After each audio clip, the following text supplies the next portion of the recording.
इस वक्त की अहम खबर आपको बता दें कि दिल्ली में जहां अन्नदाताओं का मार्च देखने को मिल रहा है, वहीं इन्हें अब तमाम विपक्षी पार्टियों का समर्थन भी मिल रहा है। राहुल गांधी खुद पहुंच चुके हैं इस किसान आंदोलन का हिस्सा बनने के लिए और इस वक्त राहुल गांधी किसानों को संबोधित कर रहे हैं। सब सीनियर नेता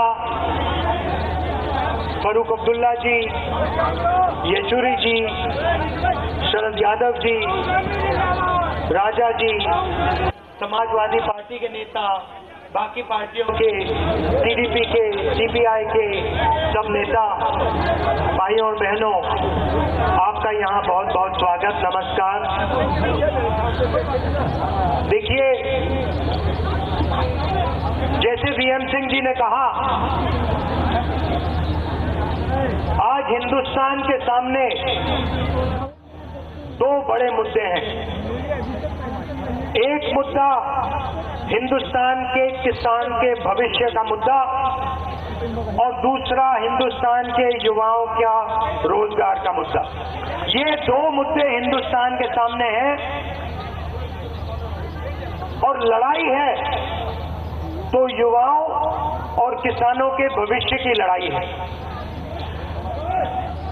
पिछले 4.5 साल में नरेंद्र मोदी जी ने, बीजेपी ने 3.5 लाख करोड़ रुपए हिंदुस्तान के 15 सबसे अमीर लोगों का कर्जा माफ किया है और 12.5 लाख करोड़ रुपए जिसे Narendra Modi ji, Arun Jaitley ji non performing asset कहते हैं, उनका आने वाले समय में वो कर्जा माफ करना चाहते हैं। हम यहां सिर्फ न्याय की बात कर रहे हैं।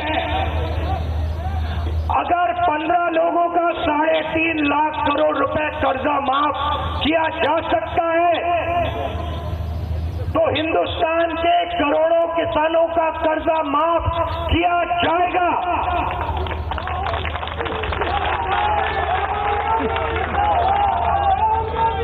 देखिए, हिंदुस्तान का किसान कोई तोहफा नहीं मांग रहा है, कोई फ्री गिफ्ट नहीं मांग रहा है, वो सिर्फ अपना हक मांग रहा है। प्रधानमंत्री जी ने कहा था सही दाम दिलवाएंगे, प्रधानमंत्री ने कहा था बोनस मिलेगा, एमएसपी बढ़ाई जाएगी, और आज हालत क्या है? आप बीमा का पैसा देते हो, अनिल अंबानी जी की जेब में आपका पैसा जाता है। देश में डिस्ट्रिक्ट बांट रखे हैं, किसान ये भी नहीं चुन सकता है कि कौन सी कंपनी का बीमा ले। हिंदुस्तान को बांट रखा है, कहीं अंबानी को, कहीं अंदानी को। आपका कर्जा माफ नहीं किया जाता, क्या बोलना चाह रहे हैं? आपको सही दाम नहीं दिया जाता और खोखले भाषण किए जाते हैं। हिंदुस्तान का किसान मोदी जी से अनिल अंबानी का हवाई जहाज नहीं मांग रहा है, मगर हिंदुस्तान का किसान ये कह रहा है अगर आप अनिल अंबानी को 30,000 करोड़ रुपए हिंदुस्तान की एयरफोर्स का पैसा दे सकते हो, अगर आप अपने 15 मित्रों को 3,50,000 करोड़ रुपए दे सकते हो, तो हमारी मेहनत के लिए, हमारे खून के लिए, हमारे पसीने के लिए भी आपको हमें कर्जा माफ करके देना ही पड़ेगा।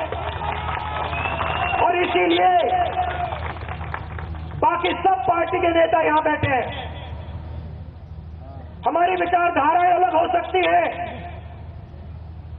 मगर किसान के भविष्य के लिए, युवाओं के भविष्य के लिए हम सब एक होकर स्टेज पे खड़े हैं। और नरेंद्र मोदी जी और बीजेपी से हम कहना चाहते हैं, देखिए, अगर हमें कानून बदलना पड़े, चीफ मिनिस्टर बदलना पड़े या प्रधानमंत्री बदलना पड़े, हम किसान का भविष्य बना के ही रखेंगे और हम 1 इंच पीछे नहीं रखने वाले हैं। आपको जो करना है करो। ये जो शक्ति यहां आई है, ये हिंदुस्तान के किसान की शक्ति है, हिंदुस्तान के युवाओं की शक्ति है। और ये जो आवाज उठ रही है पूरे देश में, मध्य प्रदेश में, छत्तीसगढ़, तेलंगाना, राजस्थान, हर प्रदेश में ये जो आवाज उठ रही है, ये हिंदुस्तान के किसान की और हिंदुस्तान के युवा की आवाज है और इसको आप चुप नहीं कर सकते हैं। मोदी जी का चेहरा है, मगर उनके मुंह से हिंदुस्तान के 15 सबसे अमीर अनिल अंबानी जैसे लोगों की आवाज निकलती है। हिंदुस्तान की सरकार किसानों का काम, युवाओं का काम जब तक नहीं करेगी वो इस देश में नहीं बढ़ सकेगी और यही हालत हो गई है। 5 साल पहले हम सब ने कहा था, बीएनसी जी ने अभी बोला, अगर कोई भी सरकार हिंदुस्तान के किसान का अपमान करेगी, हिंदुस्तान के युवाओं का अपमान करेगी, तो उस सरकार को किसान और युवा हटा के ही दिखाएगा और यही होने वाला है। मैं आप सबको, हिंदुस्तान के किसानों को आश्वासन देना चाहता हूं और मैं सिर्फ अपनी ओर से नहीं बोल रहा हूं, सब नेताओं ने यही बात बोली है कि हम आपके साथ खड़े हैं, आप घबराइए मत। आप देश को भोजन देते हो, आप 4 बजे सुबह उठकर देश को अपना खून पसीना देते हो, हम आपके साथ खड़े हैं। कानून बदलना हो, जो भी करना हो आप हमें बताइए, जो आप हमें कहोगे हम आपके साथ खड़े होकर करके दिखाएंगे। इस देश को कोई एक व्यक्ति नहीं चलाता है, कोई एक पार्टी नहीं चलाती है। इस देश को किसान, मजदूर, छोटे दुकानदार, युवा, माताएं, बहनें चलाती हैं। आपने इस देश को बनाया है, आपकी शक्ति ने इस देश को बनाया है। मैं आप सबका दिल से धन्यवाद करता हूं और जो सीधे नेता यहां आए, आपको मैं कहना चाहता हूं, आप हिंदुस्तान के किसानों के साथ खड़े हैं, हम सब हिंदुस्तान के किसानों के साथ खड़े हैं। आप सभी मैं दिल से धन्यवाद करना चाहता हूं।